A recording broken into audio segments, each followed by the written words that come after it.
जय श्री राम, जय बालाजी महाराज। आज है 13 जनवरी 2026 और आज है पावन पवित्र हनुमान जी महाराज का दिन। आइए श्रवण करते हैं माघ महीने का महत्व इस वीडियो में, जो कि आज अध्याय 10 है और साथ के साथ हम सभी श्रवण करेंगे हनुमान जी महाराज की सभी कथाएं इसी वीडियो में। आरंभ करते हैं। सबसे पहले आज माघ महीने के कृष्ण पक्ष की दशमी तिथि है और यह दशमी तिथि रहेगी 3:18 के आसपास। उसके उपरांत एकादशी लग जाएगी।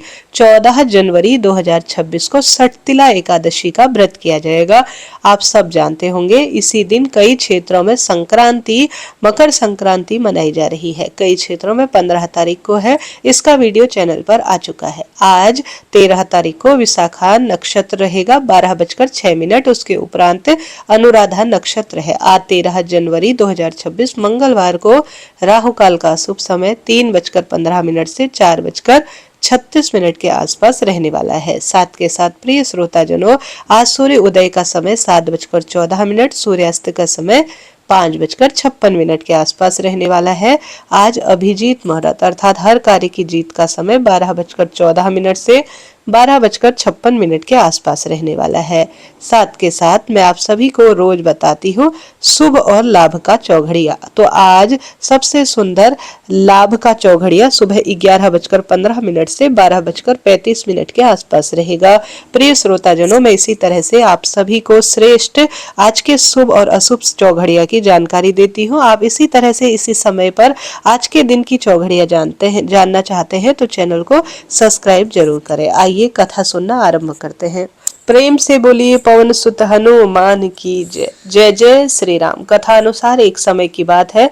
नैमिषारण्य तीर्थ में 88,000 मुनि एकत्रित होकर पुराणों के ज्ञाता श्री सूत जी महाराज से पूछने लगे कि हे महामुनि, आपने हमें अनेक पुराणों की कथा सुनाई। अब आप कृपा करके हमें कोई ऐसा व्रत और कथा बताए जिसको करने से संतान की प्राप्ति हो और मनुष्य के रोग, शोक, दुख और सभी भय से मुक्ति हो जाए।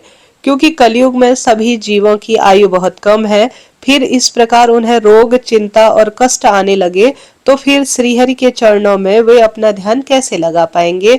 तब श्री सूत जी ने बोला, मुनियों, आपने बड़े कल्याण के लिए बहुत सुंदर और उत्तम प्रश्न पूछा है। एक समय युधिष्ठिर जी ने भगवान श्री कृष्ण से लोक कल्याण के लिए यही प्रश्न किया था। तब भगवान श्री कृष्ण और युधिष्ठिर के बीच जो वार्तालाप हुआ था ना, वही मैं तुमसे कहता हूँ, तुम ध्यान लगाकर सुनो। एक समय पांडवों की सभा में श्री कृष्ण बैठे थे। तब युधिष्ठिर महाराज ने भगवान श्री कृष्ण से पूछा कि हे पांडुनंदन गोविंद, आपने मुझे अनेक कथाएं सुनाई हैं। आज आप कृपा करके कोई ऐसे व्रत की कथा सुनाएं जिसको करने से मनुष्य के रोग और चिंता, भय समाप्त हो जाए और उसे संतान की प्राप्ति हो। हे प्रभु, बिना पुत्र के जीवन व्यर्थ है। पुत्र के बिना मनुष्य नरकगामी होता है। पुत्र के बिना मनुष्य पितृ ऋण से छुटकारा नहीं पा सकता है और नहीं उसका नरक से उद्धार होता है। इसलिए हे प्रभु, पुत्रदायक कोई व्रत बताओ। इस प्रकार भगवान कृष्ण के कहे अनुसार राजन, मैं तुमसे एक प्राचीन इतिहास जो है कहता हूँ, सुनना। आप ध्यान से इस बात को अपने मन में भी विचार करना। कुंडलपुर नामक एक नगर था। उसमें नंदा नामक एक ब्राह्मण रहता था। भगवान की कृपा से उसके पास सब कुछ था, फिर भी वह बहुत दुखी रहता था और उसका कारण यह था कि उसके कोई संतान नहीं है। उसकी पत्नी सुनंदा बड़ी पतिव्रता थी और भक्ति पूर्वक हनुमान जी की आराधना करती थी। मंगलवार का व्रत भी करती, शुद्ध सात्विक भोजन बनाती और हनुमान जी को भोग लगाती। हनुमान जी को भोग लगाने के बाद खुद भोजन किया करती थी। एक बार की बात है, मंगलवार का दिन आया था। उस दिन ब्राह्मणी कुछ कार्य में फंस गई और काम की अधिकता के कारण वह हनुमान जी के लिए भोग भी नहीं बना सकी और उसने हनुमान जी का भोग बिल्कुल भी तैयार नहीं कर पाई। ऐसा सोचकर उसे बहुत दुख हुआ। उस दिन उसने कुछ भी खाया पिया नहीं और अपने मन में प्रण ले लिया कि जब अगला मंगलवार आएगा ना, तभी वह हनुमान जी को भोग लगाकर क्षमा प्रार्थी होकर अन्न जल ग्रहण करेगी। उसने अन्न जल का पूरी तरह से अब त्याग कर दिया था। अब ब्राह्मणी प्रतिदिन भोजन बनाती, श्रद्धा से अपने पति को भोजन कराती, पर खुद कुछ भी भोजन में नहीं करती थी और मन ही मन श्री हनुमान जी की आराधना करती और मन में उनसे क्षमा मांगती। इस तरह करते करते 6 दिन बीत गए। ब्राह्मणी सुनंदा अपने निश्चय के अनुसार भूखी प्यासी रही। अगला मंगलवार आने पर वह प्रातःकाल ही बेहोश होकर गिर पड़ी। ब्राह्मणी सुनंदा की इस भक्ति के प्रभाव से हनुमान जी बहुत प्रसन्न हुए और वहां पर प्रकट होकर बोले, सुनंदा उठो, मैं तुम्हारी भक्ति से बहुत प्रसन्न हूँ। तुम्हें जो चाहिए यह वरदान मुझसे मांग लो। सुनंदा अपने आराध्य देव हनुमान जी को अपने पास देखकर आनंद में बहुत अधिक अश्रु बहाने लगी और हनुमान जी के चरणों में गिर पड़ी और बोली, हे प्रभु, मेरे कोई संतान नहीं है, कृपा करके मुझे संतान प्राप्ति का आशीर्वाद दे, कृपया बड़ी आपकी कृपा होगी। तब हनुमान जी ने कहा, ठीक है, जैसी तुम्हारी इच्छा मैं उसे पूर्ण करूंगा। तुम्हें एक कन्या की प्राप्ति होगी, उसके अष्टांग प्रतिदिन सोना दिया करेंगे। इस तरह से कहकर हनुमान जी तो अंतर्ध्यान हो गए। ब्राह्मणी सुनंदा तो बहुत खुश हुई और उसे यह समाचार अपने पति को दिया। ब्राह्मण देव कन्या का वरदान सुनकर कुछ दुखी हुए, क्योंकि उन्हें तो पुत्र की इच्छा थी, पर सोना मिलने वाली बात सुनकर वह भी प्रसन्न हो गए। उन्होंने सोचा कि ऐसी कन्या के आने से मेरी निर्धनता भी अब समाप्त हो जाएगी। हनुमान जी की कृपा से ब्राह्मणी गर्भवती हुई और उसे एक सुंदर पुत्री प्राप्ति हुई। वह बच्ची अपने पिता के घर में उसी तरह से बढ़ने लगी जैसे शुक्ल पक्ष का चंद्रमा बढ़ता गया। 10वें दिन ब्राह्मण ने उस बालिका का नामकरण संस्कार किया। कुल पुरोहित ने उसे सुंदर नाम दिया। उसे का नाम रत्नावली रखा गया, क्योंकि वह कन्या सोना प्रदान किया करती थी। इस कन्या के पूर्व जन्म में बड़े ही विधान से मंगल देव के व्रत किए थे। रत्नावली का अष्टांग बहुत सा सोना देता था। उस सोने से नंदा ब्राह्मण बहुत ही धनवान हो गया। अब ब्राह्मणी भी अब बहुत अभिमान करने लगी। समय बीत गया था। रत्नावली अब 10 साल की हो चुकी थी। एक दिन जब नंदा ब्राह्मण बड़े प्रसन्न मन से जब सुनंदा ने अपने पति से कहा कि हमारी पुत्री रत्नावली अब विवाह के योग्य हो गई है, अतः आप कोई सुंदर और सुयोग्य वर देखकर इसका विवाह कर दो। यह सुनकर ब्राह्मण ने कहा, अभी तो रत्नावली बहुत छोटी है। तब ब्राह्मण ने कहा, शास्त्रों में कहा गया है कि कन्या 8वां वर्ष में गौरी, 9 में रोहिणी और 10वें वर्ष में कन्या रजस्वला हो जाती है। गौरी के दान से पाताल लोक की प्राप्ति होती है, रोहिणी के दान से बैकुंठ लोक की प्राप्ति होती है और कन्या के दान से इंद्र लोक के सुखों की प्राप्ति होती है। हे पति देव, यदि रजस्वला का दान किया जाता है तो घोर नरक की प्राप्ति होती है। इस प्रकार ब्राह्मण देव बोले कि अभी तो रत्नावली मात्र 10 वर्ष की ही है। मैंने तो 16 कन्याओं के विवाह करवाए हैं, अभी क्या जल्दी है। तब ब्राह्मणी सुनंदा बोली, आपको तो लोभ अधिक हो गया है। शास्त्रों में कहा गया है, माता पिता और बड़ा भाई रजस्वला कन्या को देखते हैं तो नरक के गामी होते हैं। तब ब्राह्मण बोले, अच्छी बात है, मैं कल ही अवश्य ही योग्य वर की तलाश में अपने दूत भेजूंगा। दूसरे दिन ब्राह्मण ने अपने दूतों को बुलाया और आज्ञा दी, जैसे सुंदर मेरी कन्या है वैसे ही उसके लिए सुयोग्य वर तलाश करो। दूत अपनी स्वामी की आज्ञा पाकर निकल पड़े। पंपई नगर में उन्होंने एक सुंदर लड़के को देखा। वह बालक एक ब्राह्मण परिवार का बहुत गुणवान पुत्र था और उसका नाम सोमेश्वर था।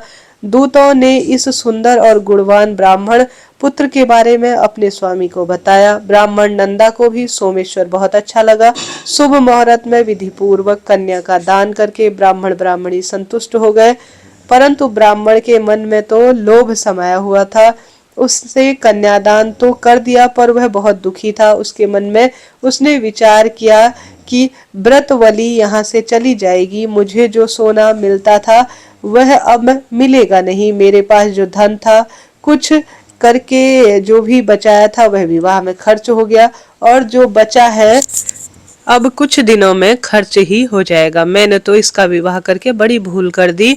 अब कोई ऐसा उपाय बताओ कि रत्नावली मेरे घर पर ही रह जाए, अपने ससुराल न जाए। लोभ रूपी राक्षस ब्राह्मण के मस्तिष्क पर छा रहा था।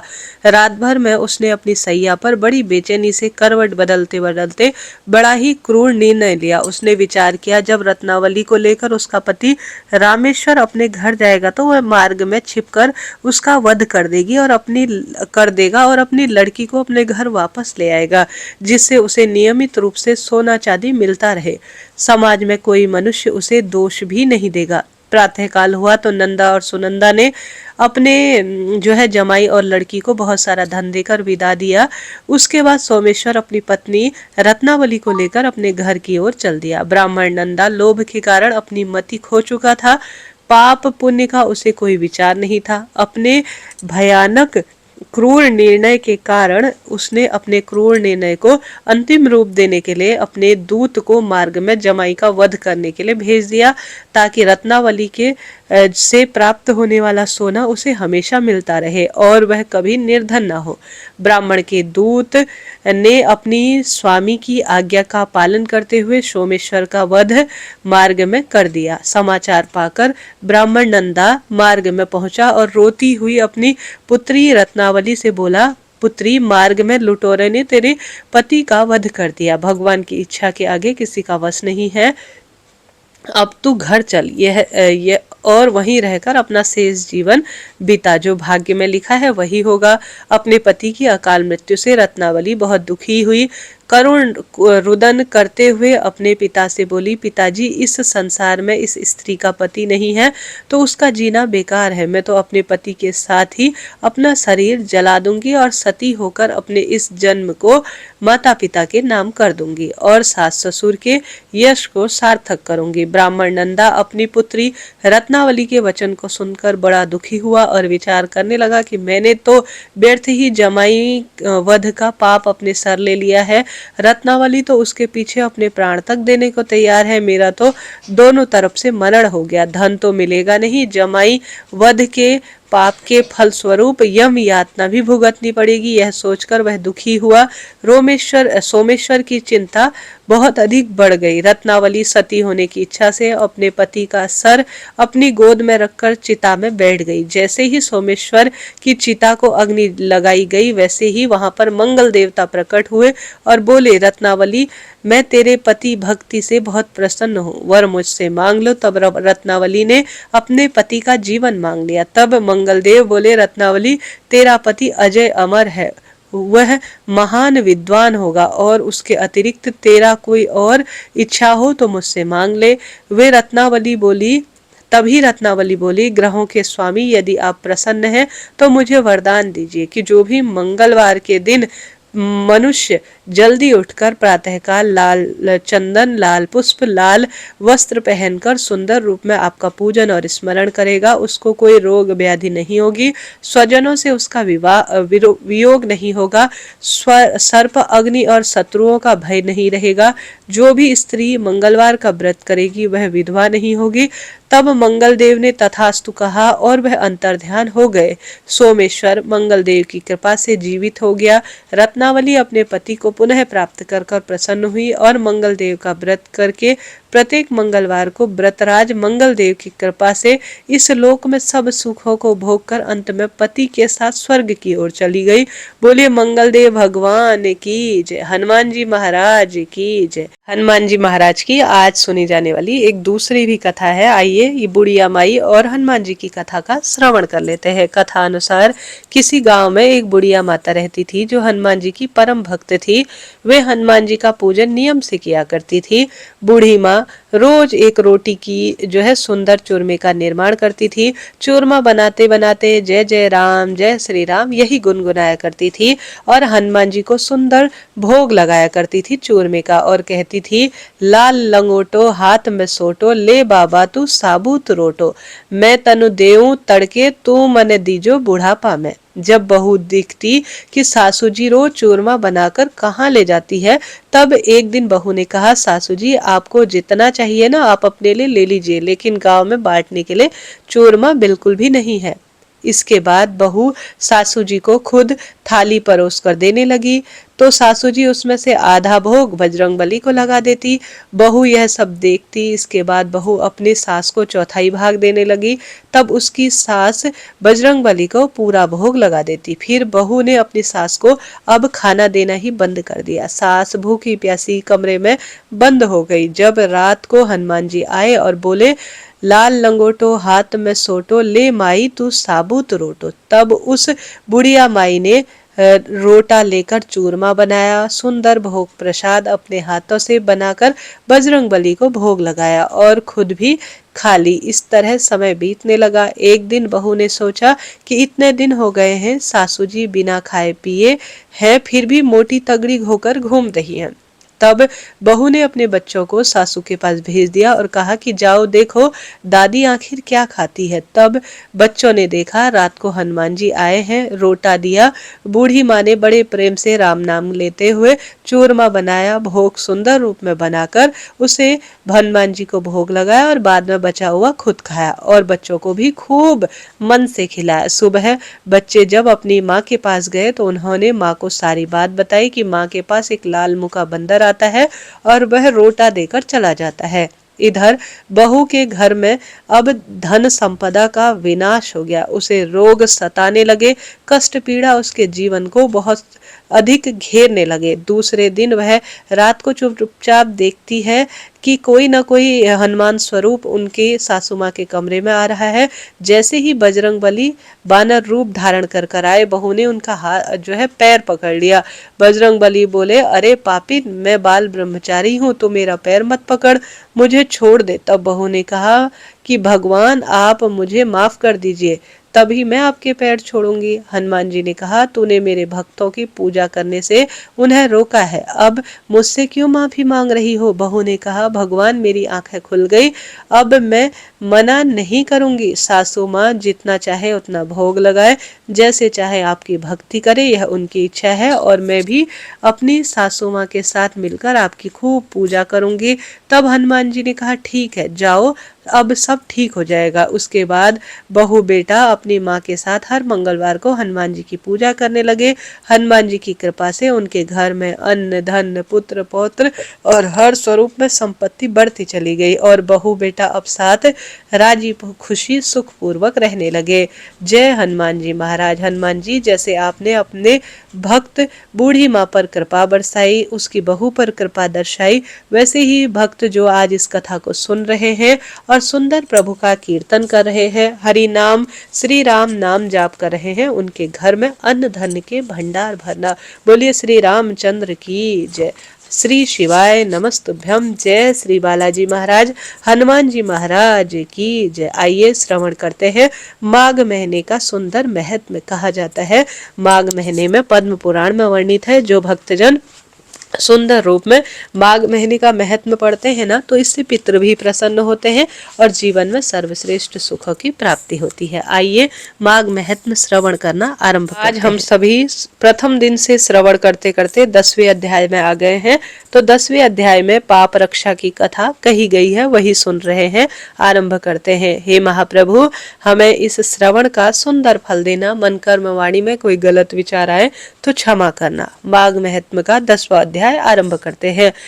10वें अध्याय में लिखा गया है, यमदूत कहने लगे, पाप बहुत से पाप करने वाला भी गंगा जी में एक बार भी स्नान कर शुद्ध हो जाता है, वह नरक में नहीं जाता। कोई भी व्रत दान तप यज्ञ आदि गंगा जी की एक बूंद के भी समान नहीं है। जो नीच मनुष्य गंगा जी को दूसरे तीर्थों के बराबर कहता है, हे वैश्य, वह रौरव नरक में जाता है। बैकुंठ से विष्णु भगवान के चरणों से गिरे हुए गंगा जल को महादेव ने अपने मस्तक पर सुशोभित किया था। गंगा नाम लेने से सैकड़ों योजन पर रहने वाला मनुष्य भी नरक में नहीं जाता।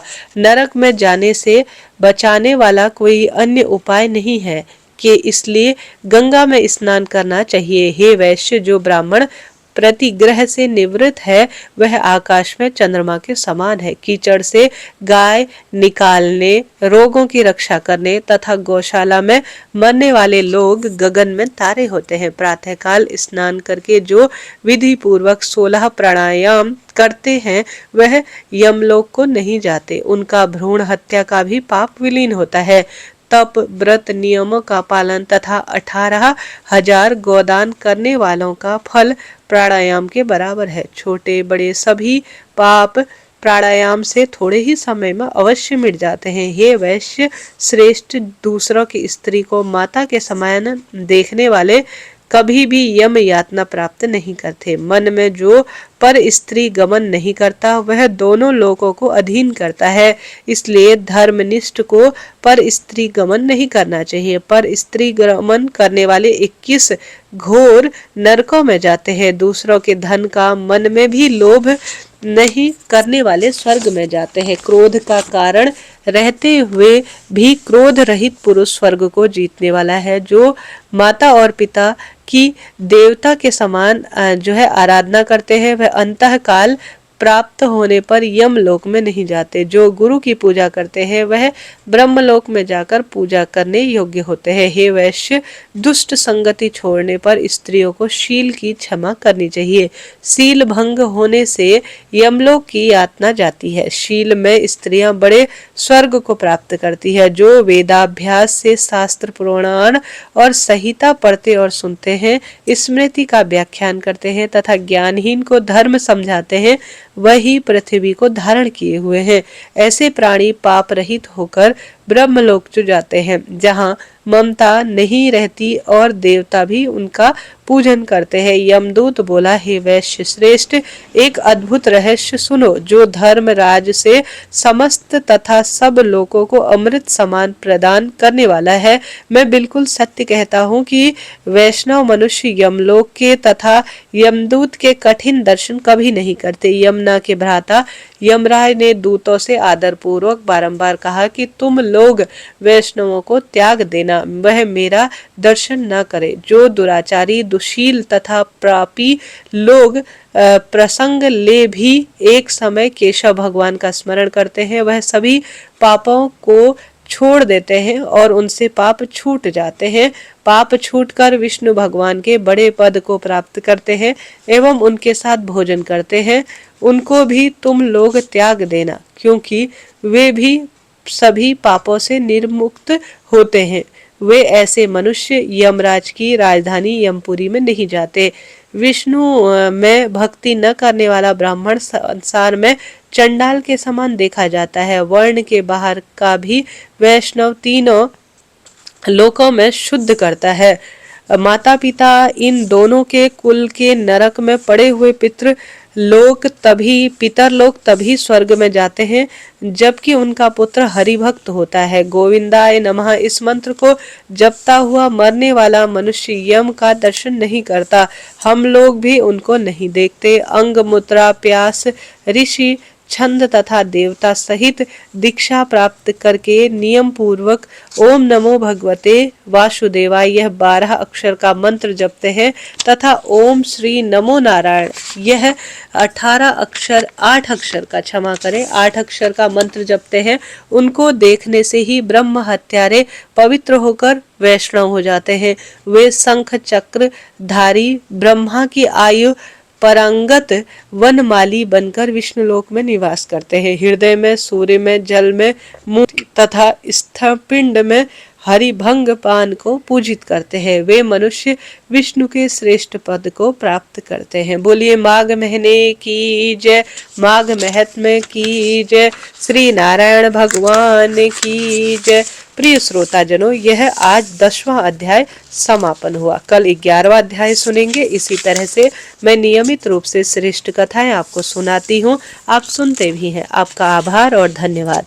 कल की कथा हम सुनेंगे। आज के लिए इतना ही। चैनल को सब्सक्राइब करें। राधे राधे।